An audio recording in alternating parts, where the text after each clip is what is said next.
गांव में बाबूलाल नाम का एक व्यक्ति रहता था। वो गांव में छोले भटूरे का ठेला लगाया करता था। बाबूलाल बहुत दयालु व्यक्ति था और उसके छोले भटूरे काफी लोकप्रिय भी थे। बाबूलाल गरीबों को मुफ्त में ही छोले भटूरे खिलाता था। बाबूलाल की पत्नी निर्मला हर बार की तरह आज भी शाम को बाबूलाल से झगड़ा कर रही थी। अजी मैं आपको समझा समझा कर तंग आ चुकी हूँ, लेकिन आप हो कि मेरी बात एक भी नहीं सुनते। आधे से ज्यादा तो छोले भटूरे तो आप मुफ्त में बांट देते हो। अगर ऐसा ही हाल रहा तो वो दिन दूर नहीं कि जब हमें कटोरा लेकर घर घर जाकर भीख मांगना पड़ेगा। मैंने तुमसे कितनी बार कहा है अनीता, रोज रोज मुझसे झगड़ा मत किया करो। तभी बाबूलाल के घर पर उसका दोस्त गज्जू अपनी पत्नी आशा के साथ आ गया। अरे बाबूलाल भाई कैसे हो? सुना है कल मोहनलाल तुमसे बड़ी अकड़ में बात कर रहा था। बोल रहा था कि तुमने उसे 1 महीने से पैसे नहीं दिए। अगर कुछ दिनों में तुमने उसके पैसे नहीं चुकाए तो वो तुम्हारा ठेला भी जब्त कर लेगा और मारेगा अलग से। भाई साहब आप तो इनके दोस्त हैं, आप ही क्यों नहीं समझाते इन्हें कुछ? मैं तो समझा समझा कर तंग आ चुकी हूँ। अरे भाभी मैं इस बेवकूफ को कई बार समझा चुका हूँ, लेकिन इसके सर पर लोगों की मदद करने का भूत चढ़ा हुआ है। कहीं किसी दिन ऐसा ना हो जाए कि इसे मदद की जरूरत ना पड़ जाए। गज्जू की बात सुनकर उसकी पत्नी आशा हंसती हुई बोली, अरे वो सब छोड़ो, ये देखो निर्मला, मेरा सोने का हार कल ही इन्होंने सुनार से बनवा कर दिया है। ये तो बहुत महंगा वाला हार लगता है। अरे महंगा वाला क्यों नहीं होगा, पूरे 5 तोले का है। निर्मला आशा के हार को हाथ लगाकर देखने लगी। तभी अचानक आशा पीछे हट गई। बुरा मत मानना निर्मला, कल ही खरीदा है और तुम्हारे हाथ भी गंदे हैं। तुम्हारे हाथ लगाने से कहीं ये काला ना हो जाए। अच्छा मैं तुम्हें यही हाथ दिखाने के लिए यहाँ पर आई थी। अब हम चलते हैं। आशा और गुज्जू वहाँ से चले गए और निर्मला गुस्से में सोने चली गई। अगले दिन बाबूलाल अपने छोले भटूरे का ठेला लेकर बाजार में चला गया।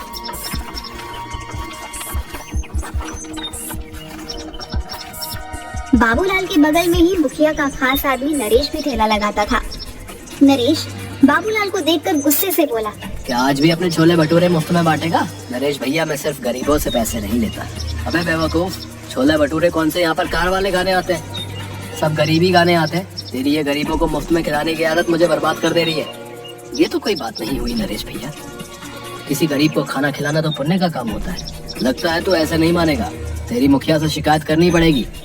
इतना कहकर नरेश अपना ठेला लेकर मुखिया के पास चला गया।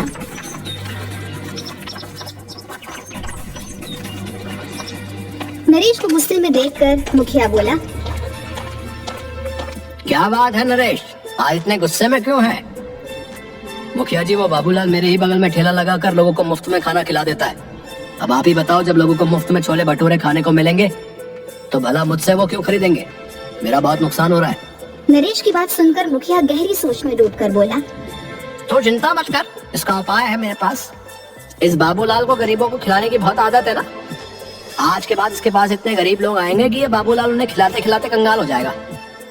मैं आपकी बात का मतलब नहीं समझा। अगर तू समझता होता तो तू मेरी जगह होता ना। बस तू निश्चिंत होकर यहाँ से चला जा, चल। नरेश वहाँ से चला गया। अगले दिन मुखिया ने अपने लोगों को इकट्ठा करके उनसे कहा, सुनो, तुम सबको मैंने यहाँ पर एक खास काम के लिए बुलाया। आज से तुम लोग सब गरीब बनकर बाबूलाल के ठेले पर जाओगे और उसके छोले भटूरे खाकर आओगे। देखता हूँ ये बाबूलाल कब तक मुफ्त में छोले भटूरे खिलाएगा।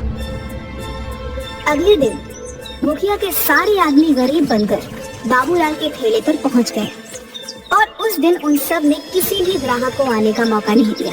उस दिन के बाद वो सब रोज भेस बदल कर आते और बाबूलाल के मुफ्त में छोले भटूरे खाते। कुछ ही दिनों बाद बाबूलाल कर्जे में आ गया और अब कर्जदार उसे परेशान और घेरने लगे।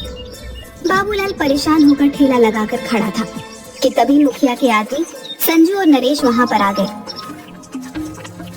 क्या बात है बाबूलाल, आज कैसे मुंह लटकाए हुए बैठा है? ऐसे कोई बात नहीं मुखिया जी, आज तेरे चेहरे पर वो चमक नहीं दिखाई दे रही। अरे चमक कहाँ से दिखाई देगी मुखिया जी? बाबूलाल भैया को गरीबों को मुफ्त में छोले भटूरे खिलाने का बहुत शौक चढ़ा था, लेकिन अब तो इनके खुद के भूखे मरने के दिन आ गए। ऐसा कुछ नहीं है संजू भैया, अगर ऐसा नहीं है तो फिर तेरा मुंह क्यों लटका हुआ है? संजू सही कह रहा मुखिया जी। बाबूलाल, मेरी एक बात समझ में नहीं आती, तू गरीबों को ही छोले भटूरे मुफ्त में क्यों खिलाता भाई? अमीरों में क्या कांटे लगे हैं क्या? हैं? क्या अमीर इंसान नहीं होते? किसी भूखे को खिलाना तो बड़ा पुण्य का काम होता है मुखिया जी, और किसी का कर्जा न चुकाना भी तो बड़ा पाप का काम होता है बाबूलाल। मैं आपकी बात का मतलब नहीं समझा। तो अच्छी तरह से समझ रहा है कि मैं क्या कहना चाहता हूँ। आज ही मेरे पास सीताराम और मोहनलाल तेरी शिकायत लेकर आए थे और बोल रहे थे काफी दिनों से तूने उनके पैसे नहीं दिए। मैं उनके पैसे जल्द लौटा दूंगा मुखिया जी। अगर 3 दिन के अंदर अंदर तूने उन दोनों के पैसे नहीं चुकाए ना, तो गांव में पंचायत बैठाकर उन दोनों से 25-25 चप्पलें हर्जाने बतौर तेरे सर पर पड़वाऊंगा, ढोंगी कहीं का। इतना कहकर मुखिया वहाँ से चला गया और वहाँ मौजूद सभी लोग बाबूलाल को देखकर हंसने लगे। अब तुझे पता चलेगा बाबूलाल कि तूने मुखिया का और मेरा बहुत नुकसान करवाया है। शायद तू जानता नहीं था कि जो मैं छोले भटूरे का ठेला लगाता था ना, इसमें मुखिया का ही पैसा मिला हुआ था। मुखिया अपना नुकसान का एक एक पैसा तुझसे वसूल लेगा। तेरे सर पर चप्पल ना पड़वा दी तो फिर कहना। नरेश सही कह रहा बाबूलाल, तू तो बड़ी मुसीबत में फंस गया भाई। अब 3 दिन में पैसे कहाँ से ला कर देगा? बाबूलाल ने उन दोनों की बात का कोई जवाब नहीं दिया, वह चुपचाप खड़ा रहा। रात में बाबूलाल जैसे ही अपने घर में घुसा, उसकी पत्नी ने उसे देखकर चिल्लाना शुरू कर दिया। आ गए सच्चाई के देवता, तुम्हारे पीछे गांव का मुखिया आया था। तुम्हें पता है कितना जलील करके गया है, मुझे और तुम्हें कितनी गालियां देकर गया है। पता है मुझे, गांव के मुखिया ने मुझे भी सरे बाजार में बेइज्जत करने में कोई कसर नहीं छोड़ी। मेरी तो ये सोच सोच के हालत खराब हुई जा रही है कि 3 दिन के अंदर पैसों का इंतजाम कहाँ से करूंगा। अब यही दिन देखना बाकी रह गया था। ले देकर हमारे पास यही एक रहने का घर था, पर अब तो मुझे ये भी बिकता हुआ नजर आ रहा है। जाओ इस मकान को भी बेचकर गरीबों और भूखमरों को मुफ्त में खिला देना। इतना कहकर निर्मला पैर पटकती हुई कमरे में चली गई और बाबूलाल पूरी रात नहीं सोया। अगले दिन बाबूलाल फिर से ठेला लेकर गांव की ओर चल दिया। बाबूलाल आज बहुत उदास था। वह अपना ठेला एक बरगद के पेड़ के पास खड़ा करके रोने लगा। हे भगवान, मैंने सुना था कि तू हमेशा दयालु लोगों की मदद करता है। मैंने तो गरीबों को मुफ्त में छोले भटूरे खिलाकर पुण्य का काम किया था, और इसके बदले मुझे क्या मिला? गांव का मुखिया सरेआम मेरी बेइज्जती करके चला गया। अगर 3 दिन के अंदर मैंने सीताराम और मोहनलाल के पैसे नहीं दिए तो बीच पंचायत में मुखिया मुझे चप्पल पड़वाएगा। मेरी क्या इज्जत रह जाएगी। अब मैं किसी भी गरीब को मुफ्त में नहीं खिलाऊंगा। मुझे माफ कर देना भगवान, मेरे पास इसके अलावा और कोई चारा नहीं। कुछ देर बाद बाबूलाल गांव में जाकर ठेला लेकर आ गया, मगर आज उसने किसी को मुफ्त में नहीं खिलाया। कुछ देर बाद एक बूढ़े पति पत्नी उसके पास आकर खड़े हो गए। हमने सुना है बेटा कि तुम गरीबों को मुफ्त में खिलाते हो। हम पति पत्नी 3 दिन से भूखे हैं, भूख से हमारी हालत खराब है। क्या तुम हम दोनों को छोले भटूरे खिला सकते हो? हमारे पास पैसे नहीं हैं। माफ करो बाबा, आज मैं किसी को मुफ्त में नहीं खिला रहा। बाबूलाल की बात सुनकर वहाँ पर खड़े हुए लोग बाबूलाल को देखकर हंसने लगे। अब ठीक है बेटा, जैसी तुम्हारी मर्जी। मैं तो किसी भी प्रकार से भूखा रह लेता हूँ, लेकिन ये मेरी पत्नी कुछ दिनों से बीमार भी चल रही है। तुम ऐसे ही कुछ खिला दो। मेरी मजबूरी समझो बाबा, मुझसे किसी को भूखा नहीं देखा जाता, लेकिन आज मैं बहुत मजबूर हूँ। अगर आज भी मैंने मुफ्त में खिला दिया तो मेरी बहुत ज्यादा बदनामी और बेइज्जती हो जाएगी। मेरे पास पैसे तो नहीं है बेटा, लेकिन हाँ, कुछ मिट्टी के कंकड़ पड़े हुए हैं। तुम उन मिट्टी के कंकड़ों के बदले मुझे और मेरी पत्नी को छोले भटूरे खिला सकते हो। बाबा, मैं भला मिट्टी के कंकड़ों का क्या करूंगा? मुझे पैसों की जरूरत है। गरीब की दी हुई कोई भी चीज बेकार नहीं होती बेटा। एक ना एक दिन वो काम जरूर आती है। उपहार समझ कर रख लेना। बाबूलाल को उस बुजुर्ग पर बहुत ज्यादा तरस आया। ठीक है बाबा, लाओ उन मिट्टी के कंकड़ों को तो मैं तुम्हारा आशीर्वाद समझ कर रख लेता हूँ। तुम दोनों जितना खा सकते हो उतना खा लो। उस बूढ़े ने एक पोटली बाबूलाल के हाथों में थमा दी। बाबूलाल ने देखा उसमें मिट्टी के कंकड़ रखे हुए थे। बाबूलाल दोनों पति पत्नी के लिए गर्मा गर्म छोले भटूरे बनाने लगा।